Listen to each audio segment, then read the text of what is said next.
What are the key characteristics of classical Greek sculpture? Have you ever wondered what makes classical Greek sculpture so captivating?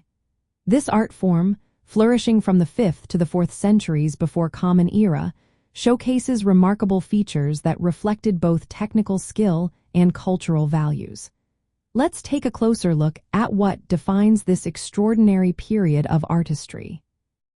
One of the standout characteristics is the emphasis on proportion and idealization. Sculptors aimed to depict the human body with balanced proportions, creating forms that were enhanced yet realistic. They studied human anatomy closely, striving for a sense of harmony and physical perfection. The figures they created are strong, youthful, and free from flaws, embodying the belief that the human form could representing divine beauty. Realism and vitality are also key traits of classical Greek sculpture. While the figures are idealized, they exhibit a greater sense of realism compared to earlier styles. Sculptors paid careful attention to muscle structure and bone placement, making the figures appear lifelike. You can see this in works like the discus thrower, where the statue seems ready to spring into action. Facial expressions became more varied, conveying a range of emotions and moods. Another important aspect is the dynamic poses and movement. Unlike the stiff, frontal poses of earlier periods, classical sculptures often feature balanced stances that suggest motion. The contrapposto pose, where the weight rests on one leg, creates a relaxed yet alert appearance, as if the figure is caught in a moment of action. The treatment of clothing and drapery is also noteworthy. Sculptors skillfully rendered drapery that clings to the body, revealing it from beneath. The intricate folds of fabric suggest movement and add to the lifelike quality of the figures.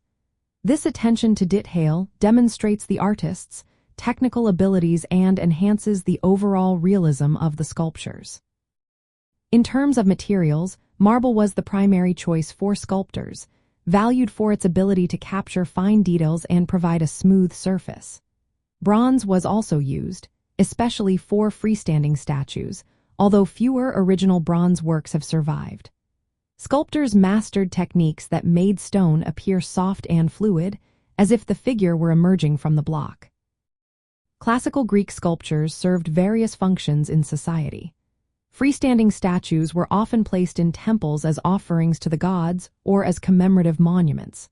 Grave markers, known as stelae, depicted scenes from daily life or farewells, emphasizing the virtues and status of the deceased. Sculpture also adorned public buildings, reinforcing communal values and civic pride. From an archaeological standpoint, these sculptures provide a wealth of information about artistic development, social practices, and religious beliefs of the time. They help reconstruct the visual culture of the period, including workshop practices and the role of art in both public and private life. Surviving sculptures, along with Roman copies and literary references, allow researchers to trace stylistic changes and regional variations. In essence, classical Greek sculpture is marked by its pursuit of idealized yet lifelike human forms, dynamic poses, and masterful handling of materials.